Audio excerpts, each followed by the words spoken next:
So, 50th anniversary.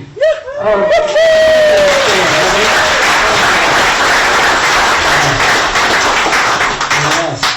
And fortunately for all of us, Hayduke lives. And kind of by way of an introduction, I thought I'd start by, I just want to read a poem that is, Doug and I were hanging out, and that's where this poem comes from. And it's Abbey, and it's Monkey Wrench, and it's you know, an area in the desert that Pam is very familiar with, so I thought it just tied in really well with everything. It's called No Comment. And it starts with a little epigraph. Never let a few facts get in the way of a good story. At Abbey, as quoted by Doug Peacock. Somewhere south of Salt Lake and north of Jalisco, east of the Hollywood sign and west of this Gila woodpecker, digging a new home in the arm of a cactus. Doug and I sit at Abbey's grave, passing a warm can of cerveza between the three of us. The bird doesn't mind the intrusion. Visitations here are rare, and sometimes among the gifts of shells and stones and hand-carved effigies, something is left that's of use in lining a nest. I've brought a heart-shaped stone to which I've tied a small black feather. The woodpecker eyes the string as we finish our beer and say our goodbyes. At this point, the ornithologists are rising in protest because Gila woodpeckers don't line their nest with string or anything else. So the entire conceit of this poem falls apart, to which I say, quoting the words carved into the rock, marking his grave, no comment.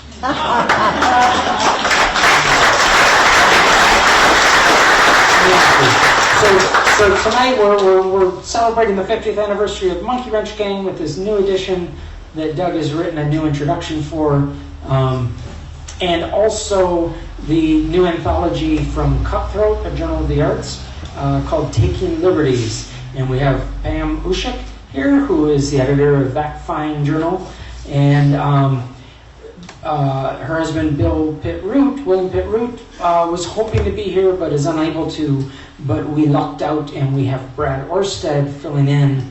Brad, you may remember, is the author of Through the Wilderness. Did I get that title right? Is Brad here? Yeah. Did he come in? He's here. There you go. There you are. There you are. Hey, you gotta get closer to the stage because you're gonna be here real soon. And so the format for tonight is going to be pretty conversational. They're going to chat a little bit amongst themselves. They're going to read a little bit, but mostly they want questions from you. So as they get rolling, if you have questions, feel free to raise a fist in celebrating resistance. And then we'll just have a good conversation tonight. We'll do that for a while. Thank you to everyone who is watching on the old YouTube device, and hopefully you can come visit us in person soon. Okay, well, with that, I just am very happy to bring three very wonderful people up here. My cousin Doug Peacock, author of some very beautiful books, and you know this, the model of George Washington Hayduke. Pam Uschuk, who is a poet, author of 8 collections of poetry, almost 9, soon to be 9, including, is it the American Book Award or National Book Award? The American Book Award for Wild in the Plaza of Memory. And we've got a few of her books. We've got the new Cutthroat anthology. We've got Doug's books. We've got Brad filling in. I don't know if we didn't really have time to order a big batch of Brad's books because we just found out maybe yesterday that Brad is Bill for the course of the evening. But that's it. We've got a wonderful evening for you. Thanks for being here. And please welcome Doug and Pam and Brad.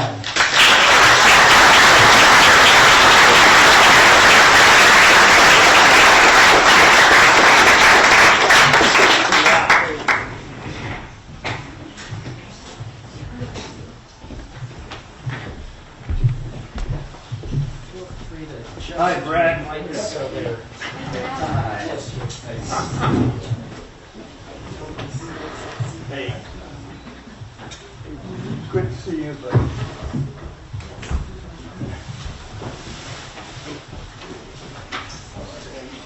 Brad, would you like to start off and represent Bill Booth, Yeah, my friend? Pardon? let me tell you why Bill isn't here. Bill's not here as he's taking care of his dog who's dying of cancer. I would have done the same thing. Me too. Yeah. But he loves Doug. He and Doug are brothers from way back. We have many stories and we go way back. So I used to be his hippie mailman in Tucson. and that's the truth. Yeah. And I asked Brad at the last minute if he could fill in for Bill and read his poem in Taking Liberties, because Brad has a wonderful long poem and also Bill's poem. Well, my goodness, thank you, everyone, for being here tonight. And I work at Stafford at the animal shelter here, so I understand that I would do the same thing. But I was walking some dogs today, and I was thinking back 50 years. Oh my gosh, I was 5 years old then. I think I was more into Curious George than the Monkey Wrench gang. But what an honor to be here with Hey Duke and with all of you and with this whole crew of Monkey Wrenchers. And one of my favorite things that I ever heard Doug say, among all the things, is to surround yourself with an army of friends. And it looks like Doug's done a wonderful job of surrounding himself with an army of friends here tonight. So thank you all for being here.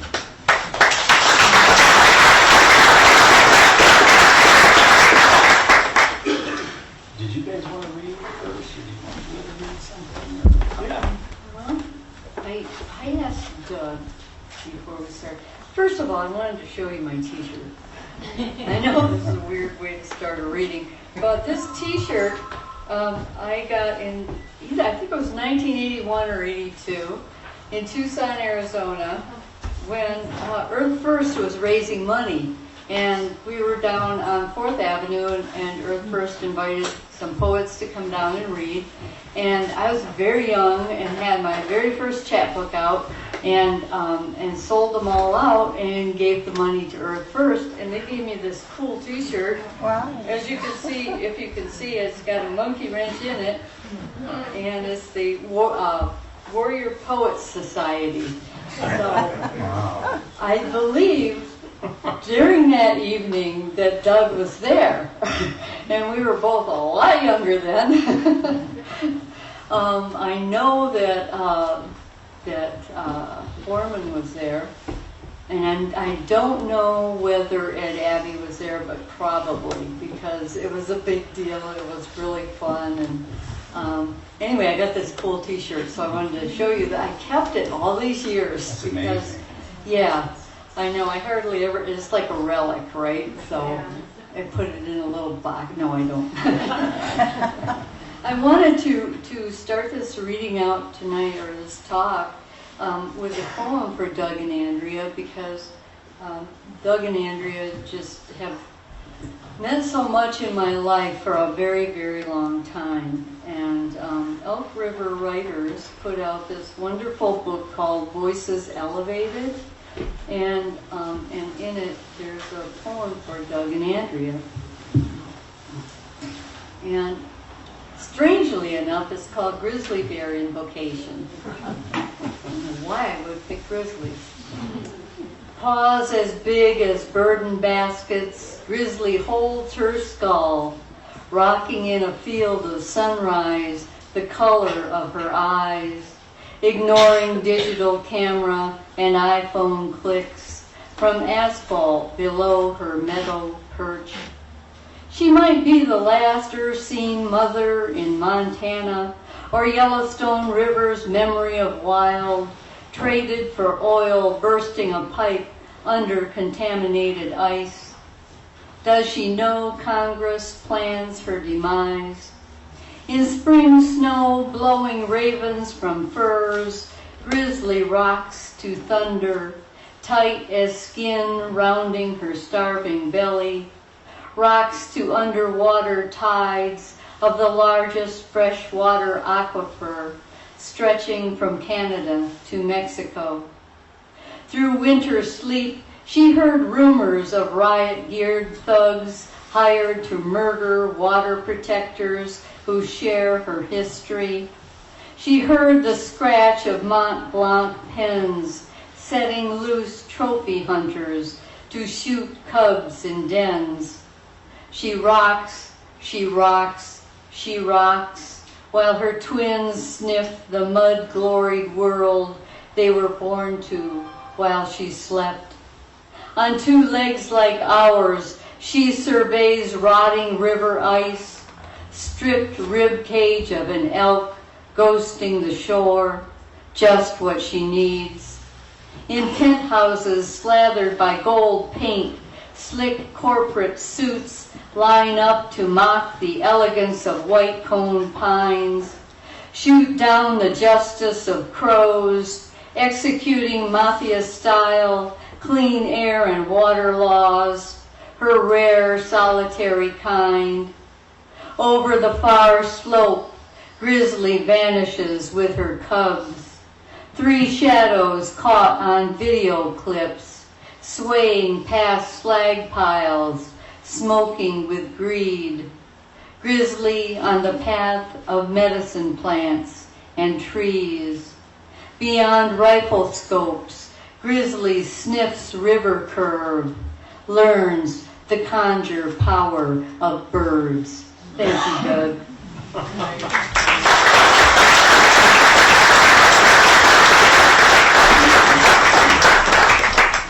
Brad, would you like to read Bill's poem? Sure. Here we go. It's called Mark it for me. it's Courage Revising the Text and alphabetized. So And you know, back in the Earth First days, the Earth First was a direct result of the inspiration of the Monkey Wrench Gang. And you know, they did what they could. And among many other things, one of the most valuable things is they just extended the dialogue for protection of the wild earth. And you know, we made it, you know, the Sierra Club look real reasonable. Go ahead, brother. It's this one, yeah. Courage, Revising the Text by William Pitt Rue. It wasn't common for us kids to be taught that courage was right and clean, reliable as daylight.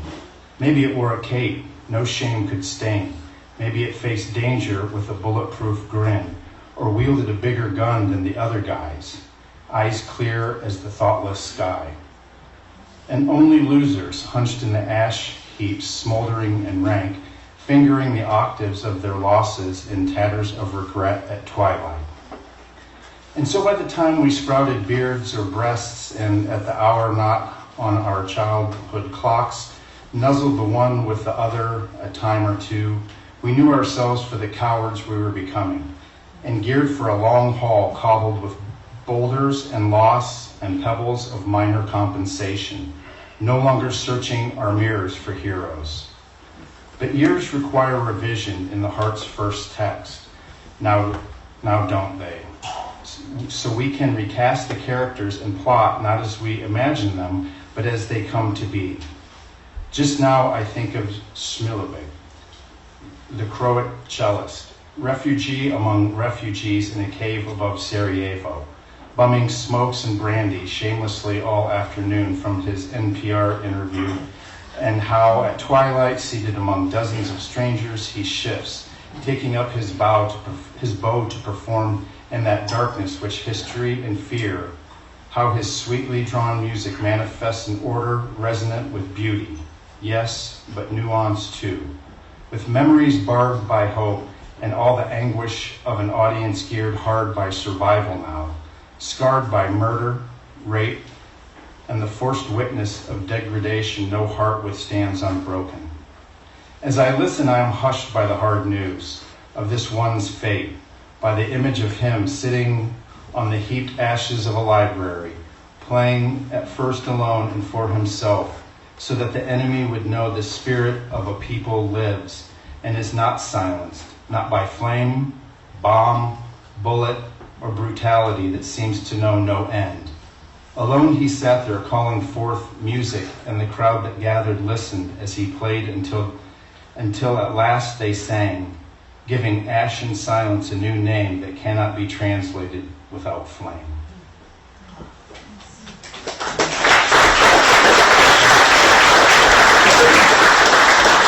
Thanks, Brother Brad. I'm open to answering any question at any time. We're here. It happens to be the 50th anniversary of the Monkey Wrench game, but we've never seen a time quite like this. Abbey's beloved wilderness has never been at greater peril than today, and it's going to be a grim, even uphill fight for a long time now to get out of this without absolute destruction of the wilderness system that we've all come to love, that animals like wolves and grizzlies depend on. And they're going to go away very soon without a tremendous fight. And that's pretty much what I'm going to devote the rest of my short remaining time to. And we'll see what happens. It is a time to resist. And above all, the Monkey Wrench game was an ending, odyssey of questioning authority. And it never has been more important than at this time to question authority and begin to resist. It's going to be a fight, and it won't be easy. And, sir? How do we resist louder so we can be heard? National, international. Yes. Terry Tempest Williams suggested this to me. She's my friend and a great writer and a great wilderness spirit. She thought that on the 4th of July, all of us everywhere in America should go to the closest national park or monument. And this will take some organization. It's not the kind of stuff that I normally do. I'm usually crawling on my hands and knees in camouflage through shrubbery and stuff. But, we're going to have to flex a little bit and see what we can get done with our many allies. And we have a lot of allies these days. But she would like to see us organized for the next 4th of July, and I'm all behind her. And for instance, they've got huge things to fight. The Department of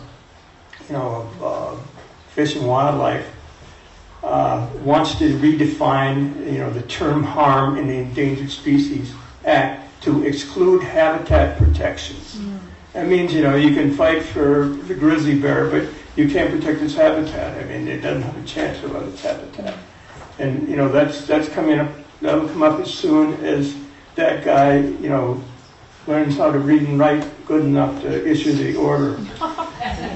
And, the other thing that will come up immediately is the House will pass a law that delists the grizzly bear and says that no court can review that decision. That's already written in the House bill. You can read it for yourself. But those are battles. We can't, we're going to have to find not new tactics, but we're going to have to really rely upon legal representation and wonderful groups like Earth Justice to represent us. I'm going to probably ask them if they don't mind me being associated with Earth First because of my reputation. I'll try to raise money for them, They may not like that. They said, well, we can find you at the post office, Colored photos. But those things are going to happen. They're going to happen. And one of the ways that we're fighting, we're resisting. Cutthroat is 20 years old, and It's a literary magazine, but with the 2016 election, we published something called Truth to Power, Writers Respond to the Rhetoric of Hate and Fear. And we raised money, quite a bit of money, for the ACLU, for the Southern Poverty Law Center, for Save the Yellowstone Grizzly, and for Earth Justice, and we continue to do that. Now, it may seem like small potatoes, but the anthology that we just did is 416 pages long and contains 112 writers, and some of the best writers in the country, as well as writers who have never been published before, including a 13-year-old girl. So we're trying to, be very inclusive and very diverse, but also to address this resistance, because these are all writings of resistance. So every time somebody buys an anthology, they can be assured that we're going to be donating part of that to these groups. We've been donating to Earth Justice now for, I don't know, maybe 5-6 years, something like that. And I always get Doug's recommendations because I know he's going to tell me the best people to be donating to. But these small grassroots kinds of things like Cutthroat, we started at the kitchen table in Durango, Colorado in 2005, and now it's an international magazine, and these kind of things grow. They grow. I'm trying to put them in as many libraries as I can to keep libraries alive too, because all of these things are important. Freedom of speech is an endangered species also, that we have to keep alive, or we can't keep the grizzly alive. And things, people like the grizzly. I'd like to add, if I could, I belong to an organization called the Salmon Fly Project. And since 1977, we've lost in this state between 76 and 82% of the population of salmon flies. We all need to wake up to that, because without bugs, no fish, birds, it's that chain. Yep, no bats, So nothing. that's why I asked the question, how can we resist louder? Pesticides and climate change Yeah. are hammering the insect life. And we're fighting it every day. We're trying to educate, we're trying to do things to help, educate the general Right. public to that plight. I've lost some really big fish on salmon flies. Well, let's do it again. Okay. All right? Yep. And do you go into schools? We're working on that.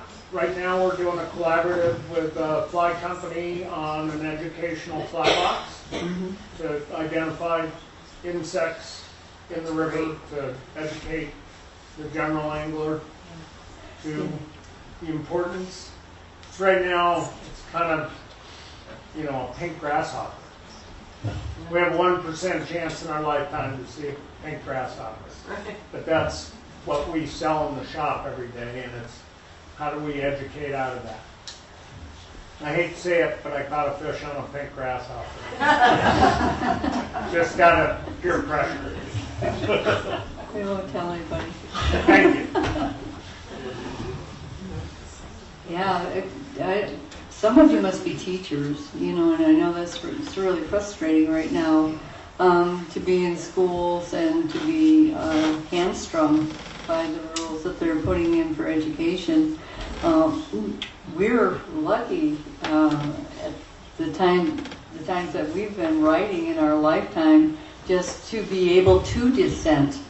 My family came here from a country where everyone was either killed or put in jail. Most of my family was killed. And so freedom is just such a precious item. And they're all connected. Everything is connected. The grizzly bear is connected to freedom of speech, to freedom of assembly. And we need to be able to keep doing that. You might have a question. Put it in the back. Yes. Yes, so obviously, especially right now, we can't really rely on the government to do the right thing. So what is something that all of us can do to help make positive change? I think a lot of times, especially when we hear about what's happening in the government with the grizzly bears, with the pesticides that are causing harm, climate change, we get kind of buckled down by fear without realizing that we can do something. What is something positive that all of us can do to help with these issues? Because unfortunately, not all of us are lawyers.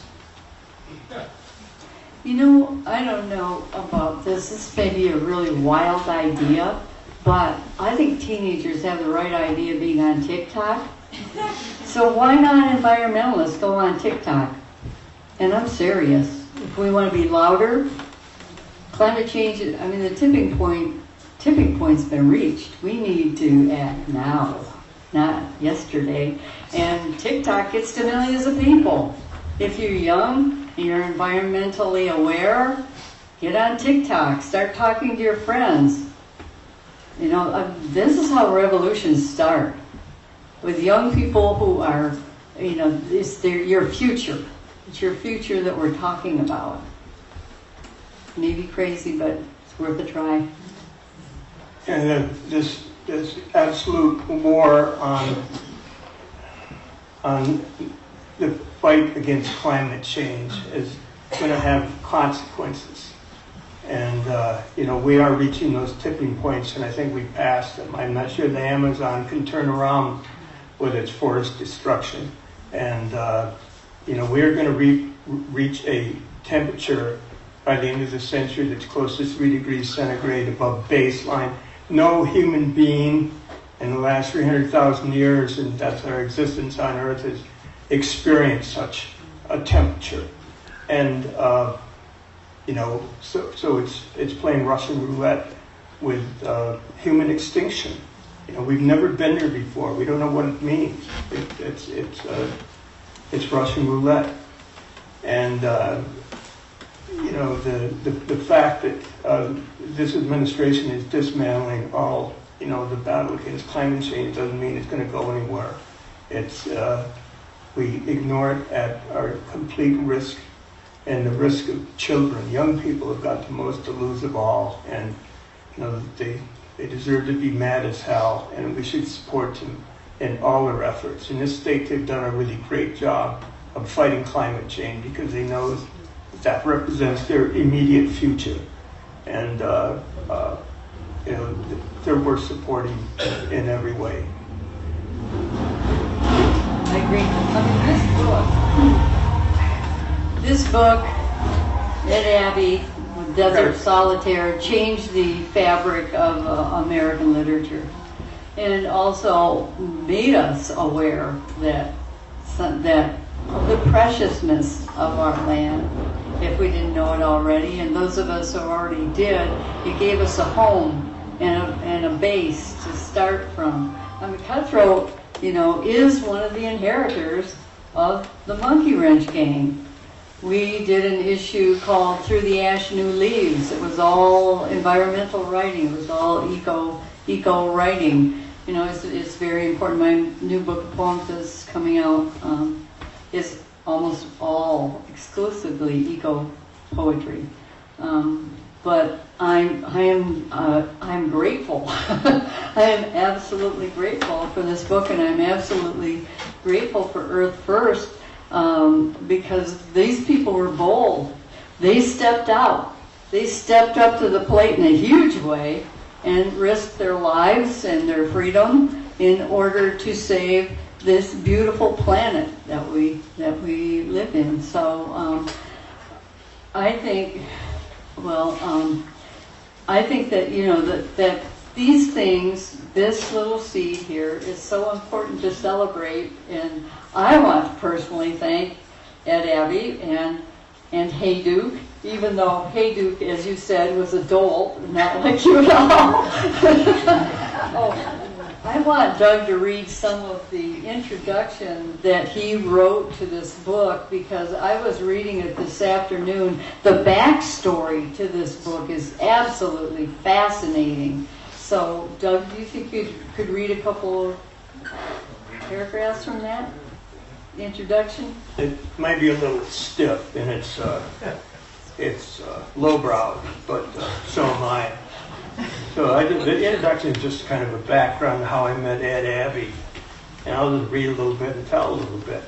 You know, I first met Ed in the winter of 1968 at Bill Eastlake's house in rural Tucson. You know, Bill Eastlake was the father of South American literature in the 60s and 70s. And a great man. And anyway, he was a friend of mine, and he invited me over to his house that night. He said, it was cold, and I had covered the distance between my house and Bill's on my motorcycle. I cautiously knocked on the door. Inside, a number of people sat around the room, mostly men, possibly writer types. I took a seat on a bench next to a rangy man with a dark beard. I smoked cigarettes then, so I took out a plastic bag of bugler tobacco and rolled a joint like smoke. Grabbing a match, I tried to light it, but the cold had palsied my hand and I was shaking so much I couldn't. This man next to me reached over with a lighter and gave me a light. His name was Edward Abbey. Anyway, at Bill's, Ed and I talked into the night discussing mountain lions, about which he had recently written in Life magazine.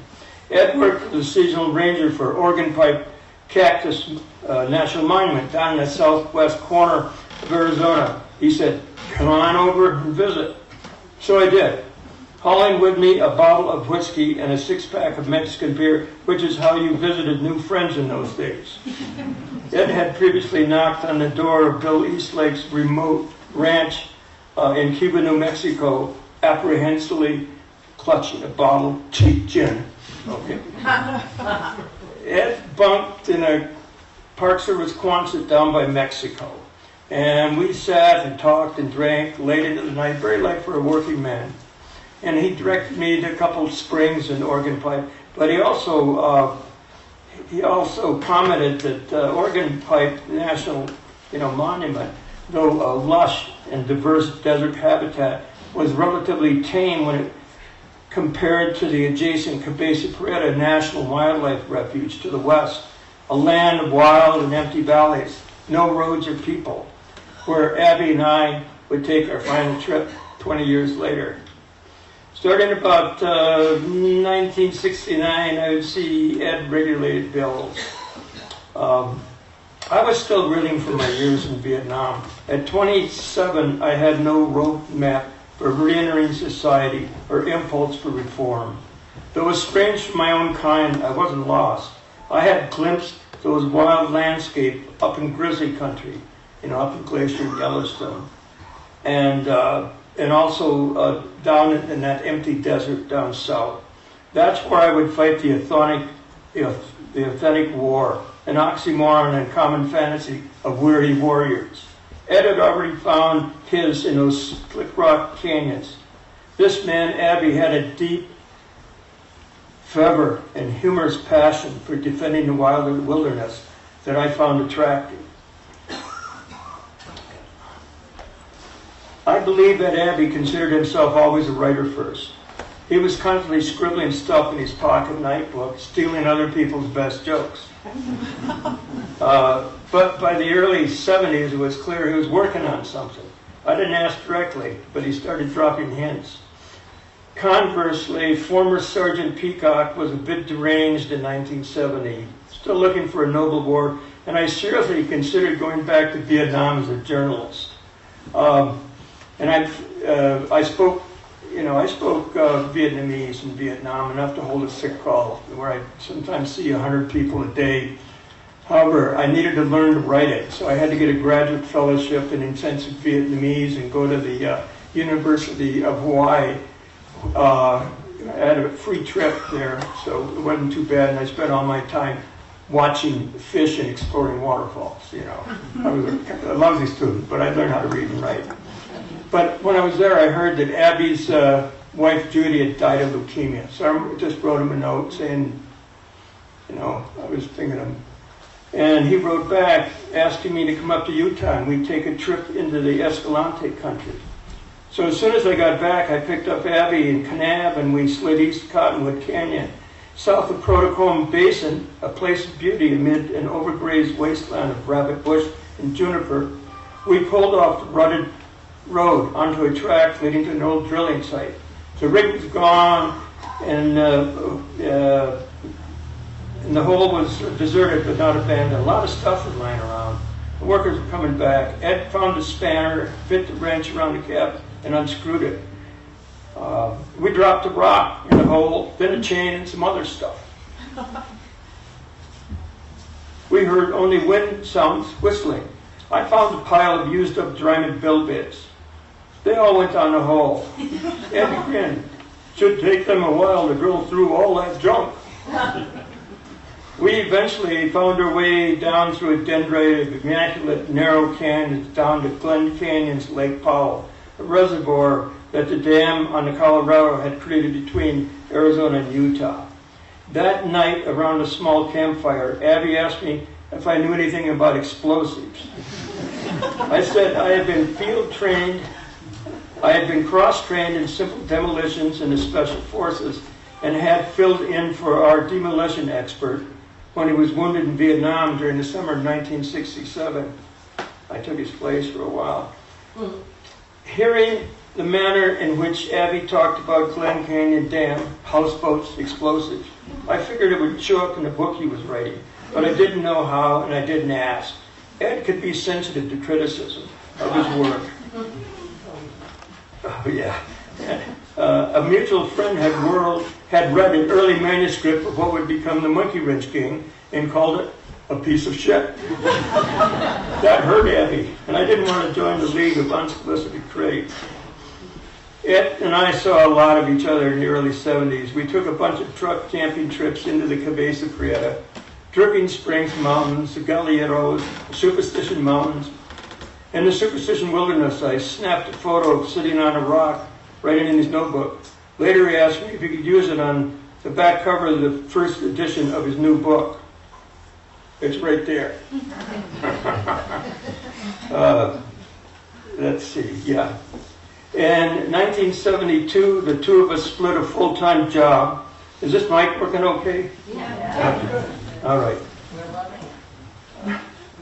The two of us split a full-time job. Neither of us wanted full-time employment, so we could mess around and travel. So as custodians of a large private wildlife refuge in central Arizona on Arabica Creek, the job was nothing. All you had to do is live there, keep a few horses rideable, and explore the country. In November, I caught a glimpse of what would be the last Arizona wolf until 1998, when the State Game Department reintroduced the lobo. I lasted almost a year at the job. Ed for part of another. Defenders of wildlife eventually canned us both. Me for insubordination, Abbey for skinny dipping. It was that winter in 1972 that Ed and I started taking out billboards and construction equipment. We plotted against coal mines, smelters, and railroad bridges that led to them, and even the clear cuts to the National Forest System. I was unaware of any larger philosophical or political backdrop for our misbehavior, but assumed it had to do something with Ed's book. Ed was a prodigious researcher and had read up on demolitions and where you could legally buy the ingredients. He studied the professional manuals on running and repairing bulldozers and other large earth-moving equipment. Ed wanted his book to read accurately to any engineer or billboard operator, as well as his friends. So Ed and I, along with a few of our friends, got out on the land and practiced. But as 3 or 4 person teams, we were often careless and close to recreational, and I just stuck to verb. At any rate, the monkey wrenching days had begun. That said, we still had to make a living. Abbey gave me incredible occupational advice. Douglas, you should apply to the National Park Service for seasonal work. They give you a quitting date to look forward to. So Ed applied for fire lookouts on the north rim of Grand Canyon and Glacier National Park. I looked at a map of the West and picked out a relatively new park, North Cascades. They offered me a job as a backcountry ranger, which I thought would suit me since I would live out of a backpack and sleep under the stars or in a tent. It could rain really hard in the Pacific Northwest. But I missed something. Anarchists tend to make lousy law enforcement agents, and I was no exception. In 3 summers of ranger work, I managed to write a single ticket on an illegally parked Winnebago. At the end, I left North Cascade National Park for Glacier National Park in Montana. I had taken up full-time filming and protection advocacy for grizzly bears. When the bears hibernated, I highlighted it down to the southwest deserts. You know, I have that bipolar attraction, the wild country, the grizzly country and the desert country. I found a cheap place outside Tucson and looked up Abbey. Both of us were unattached and without families at that time, December 1973.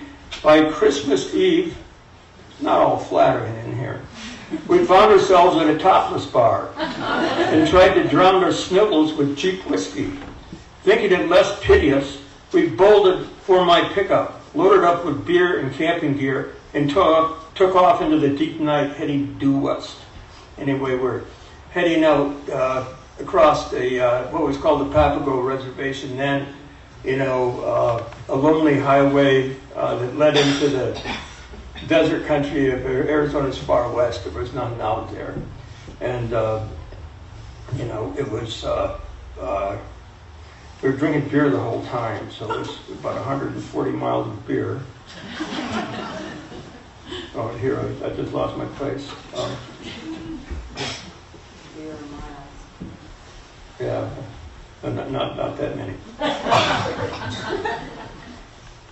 Okay, anyway, we headed over, you know, straight west, across Papago Res, dodging javelina, fox, coyotes, you know, and jackrabbits, all the way to Charlie Bell Pass, which is, you know, the wilderness. You kind of climb up into really a terrible road, and then it's an impassable road that goes down into this basic Grieta.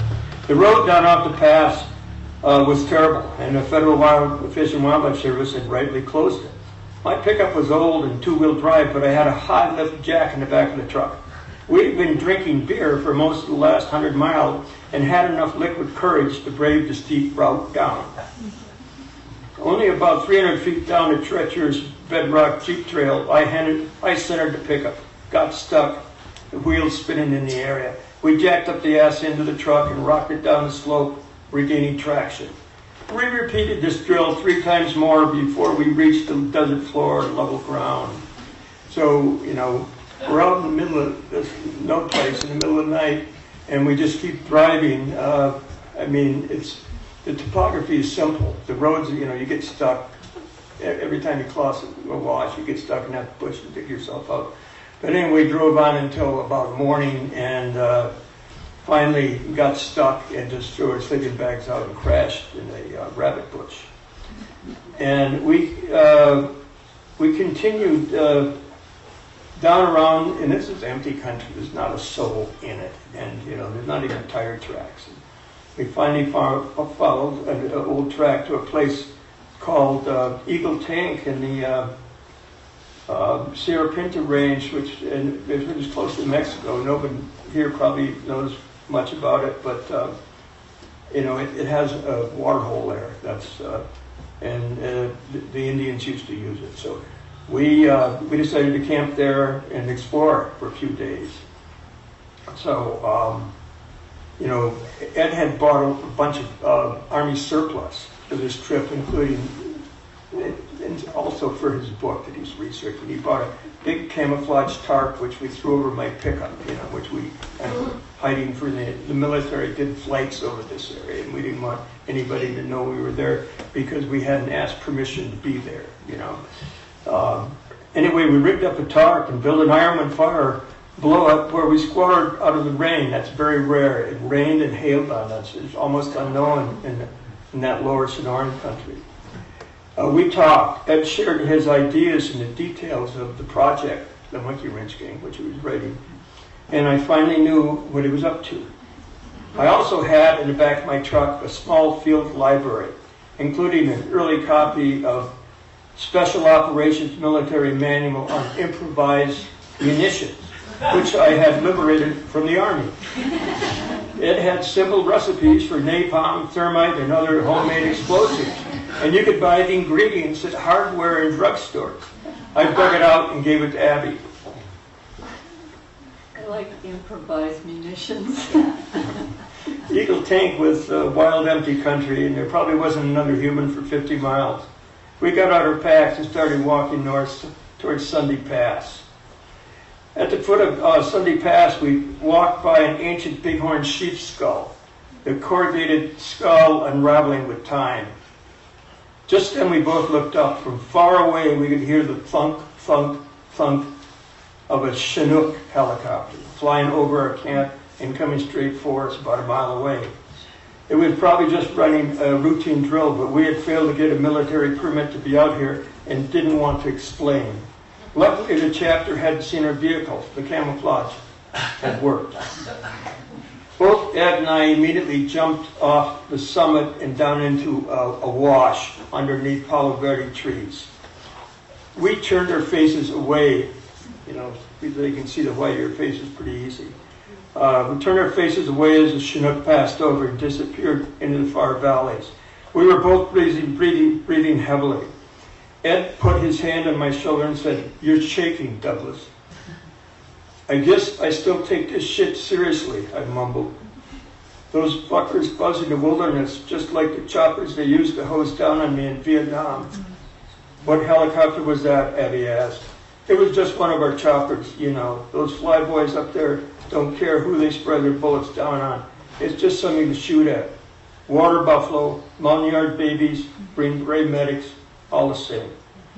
I stood up and brushed the sand off. I was still trembling and said, "I believe helicopters for me might be evil incarnate.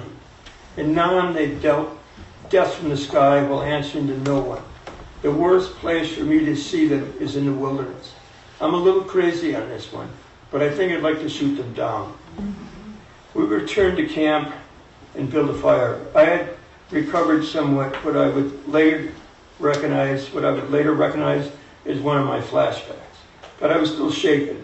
Ed had been very kind and supportive. This was the soul of the man I grew to love. Ed Abbey owned a prodigious intelligence, could be quite intimidating, but not that day. He had been exceedingly gentle. That night I asked him about the Monkey Ridge Gang, its theme of no compromise in defense of the wilderness, and what it was like he really cared about. "People," he said, "people like you and our friends and families. I would never sell out a friend for an idea. A single brave deed is worth 100 books, and this book will be no different." Later I would note, and it's of great importance to me, that 5 years before it even had a proper name, Abbey nailed post-traumatic stress disorder in the character of Haydu with precision and depth.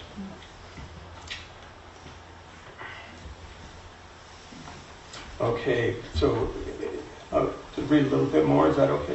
Yes. All right. Anyway, the Mike Wrench Gang was published in 1975, and Ed gave me a signed copy. And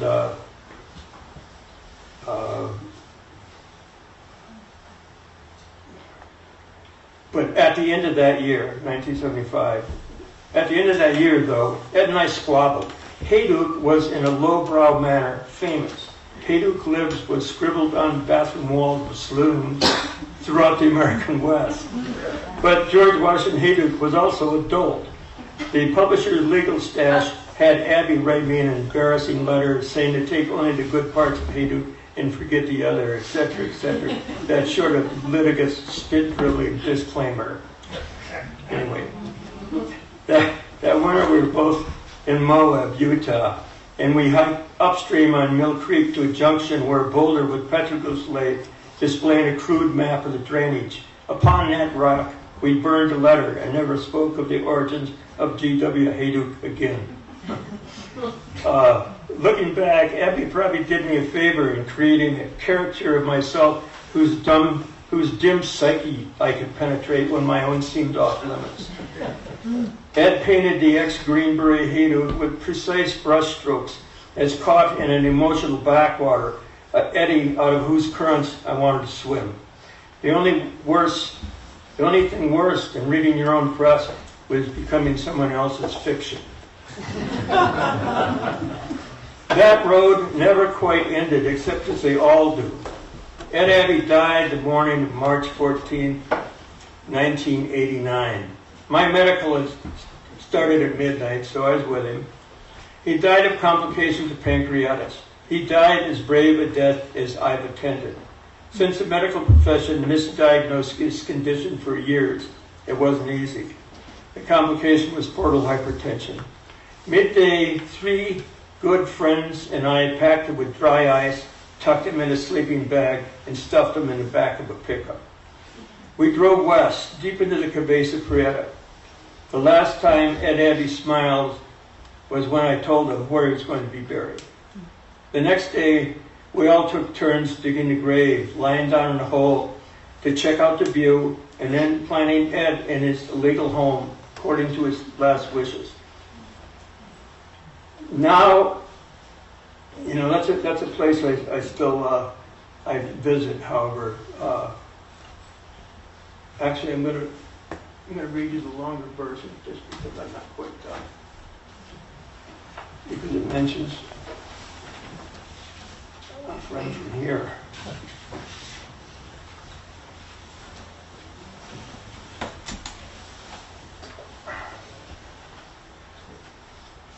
See, I don't ever quite have my act together.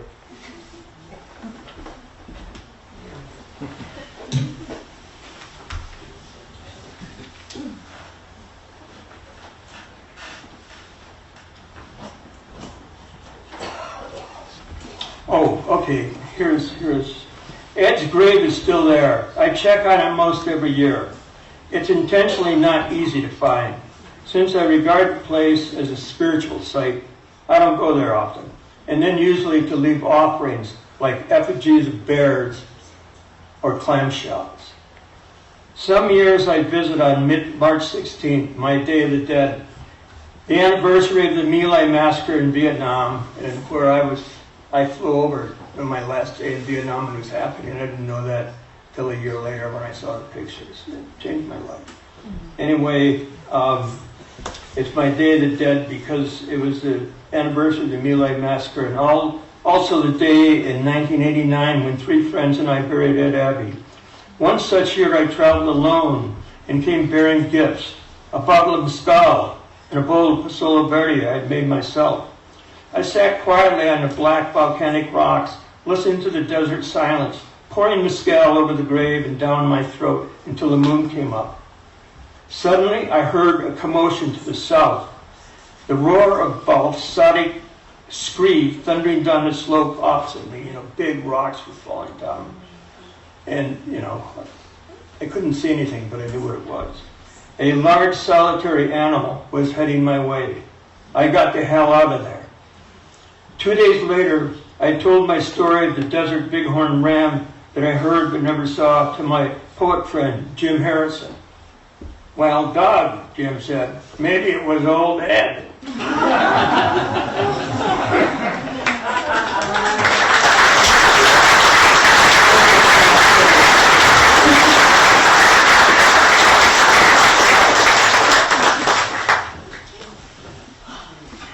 I love that piece. Such visceral writing. It's terrific.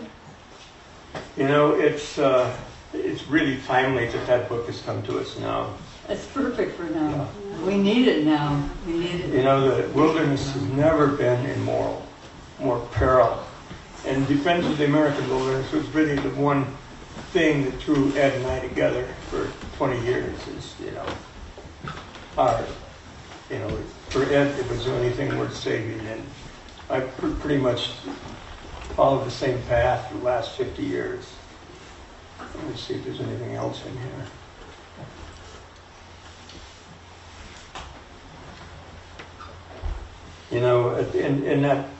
That overarching theme of challenging authority, it really hits the bullseye today, with our terrifying drift towards fascism and all of Western dominion. about living in another era of great extinction. So, to that, what to you feels the same today as it did then? And what feels different today than then? And what would the 30-year-old Monkey Wrench gang be talking about and telling us and doing now? The one thing that is the same, I believe, and that's what I write about all the time, is the value of the wilderness. It is the quickest exit from culture. And I think, especially as a writer, but not just as a writer, we need to step out of our accustomed life and look upon our own society from a distance, a safe distance of humility and neutrality. And the wilderness is still the best exit I know to do that. And it takes me some time. I tend to go alone, and it takes me 3 or 4 days before anything really comes through. But, it is that's why I probably like grizzly bears so much. As David Quammen pointed out, that's the one animal in our American wilderness that can reassure contemporary Americans of their proper place in the world, which is, not the top of the food pyramid. There's some out there that can kill and eat you if it chooses to. And, your perception and attention to such things alternates your perspective on such things. And it is kind of an enforced humility. And I really believe that is the one thing that we need on a road to finding things like empathy and anything else. And I really think humility is the emotional posture behind reason. And empathy that we seem to have lost in the public, our public officials even decry people being empathetic. That's your hand up? Yeah. I was just stretching, but I guess now that you told me, I didn't ask it. We all talk amongst ourselves, and we all probably pretty much agree that the wilds are important and we should protect them. How do we convince the other side? I'm not sure. Come along. Yeah, that's a hard one, and it's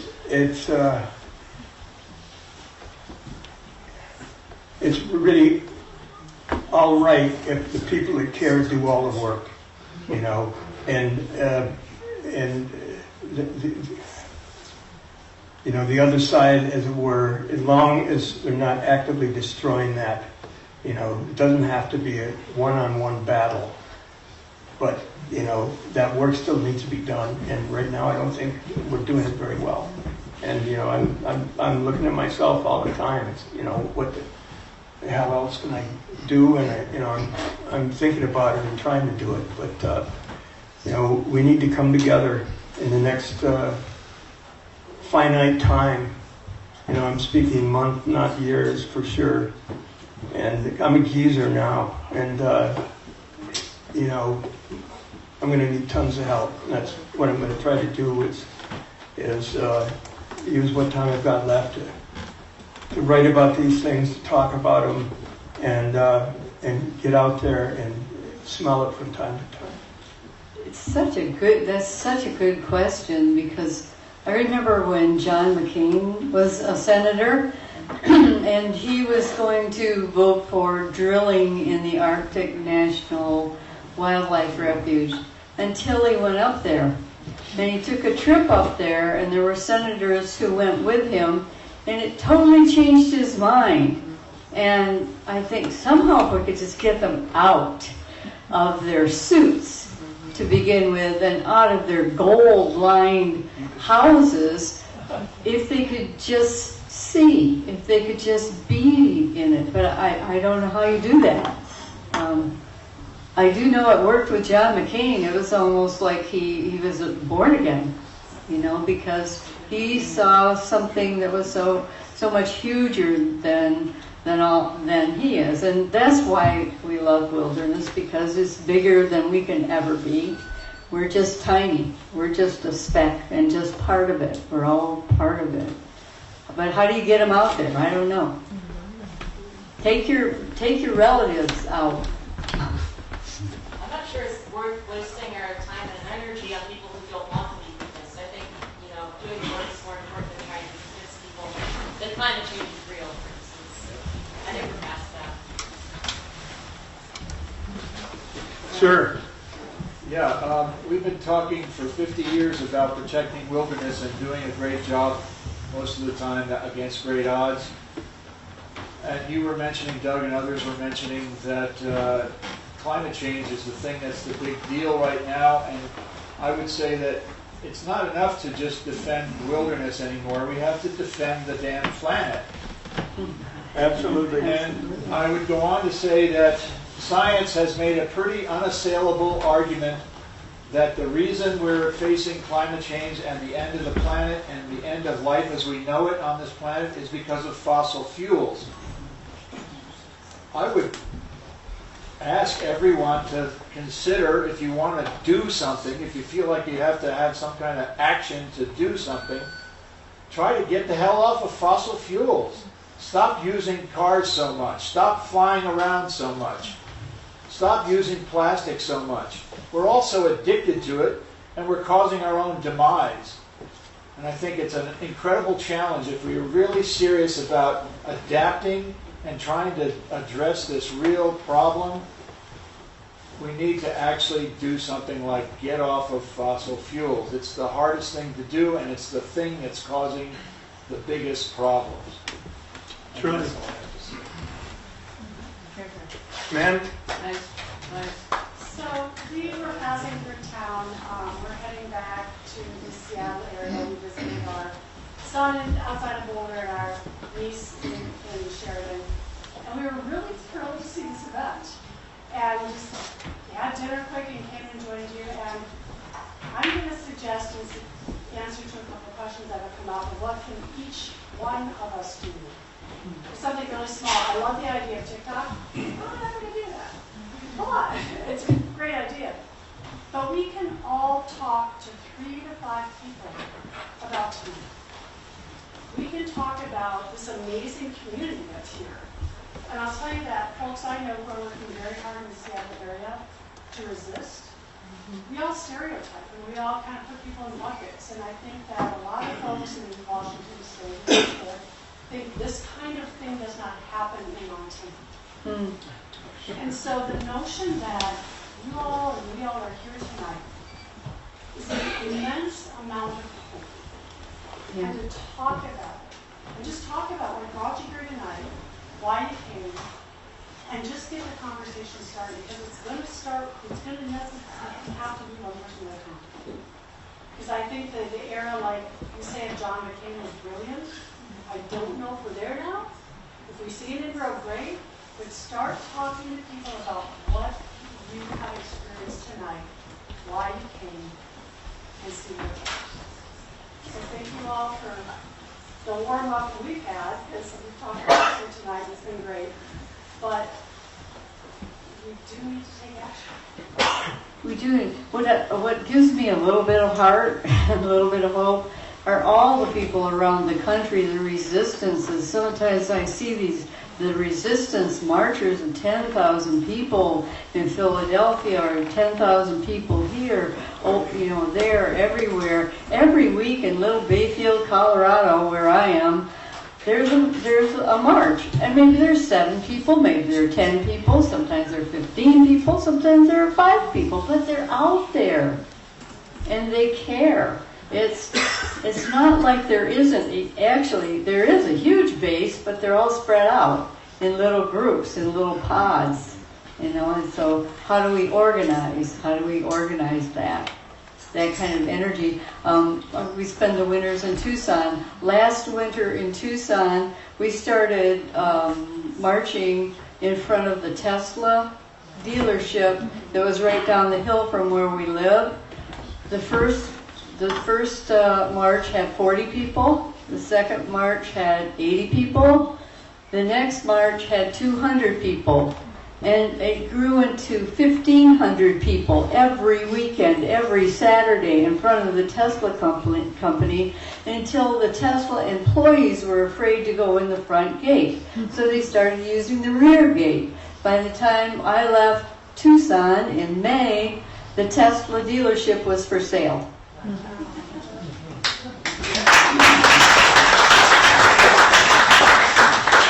Okay, one more question.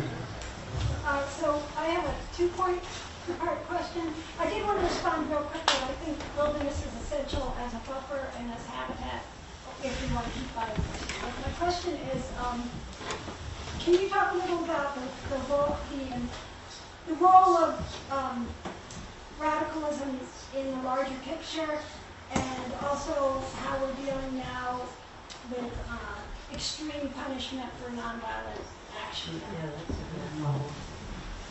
Yeah, there's such a reactionary. Yeah, you want to speak? Yeah, it's just, go ahead. Could you repeat the question? Yeah. How do you fight against that? The extreme reaction to radical actions and extreme punishment. Overreaction. Overreaction. That's like happening because, ICE. I mean, look at ICE. They shouldn't be taking people off the street with their faces covered in a mask. That's actually illegal. They don't have to show a warrant, and they're supposed to show a magistrate warrant signed by a magistrate to take anyone, but they're not doing it. They're breaking the law again and again and again and again. So in Los Angeles, people said no, and they stood up to them. So it's time maybe to stand up. In fact, our next issue is called Stand Up. And we're looking at submissions right now. Any writers here would be happy to look at your work for the next anthology. I think we got to close it up. We're going to sign books. We're available to talk to after this. But Marc, if you want to just say good night, thank everybody for being here, and do what needs to be done.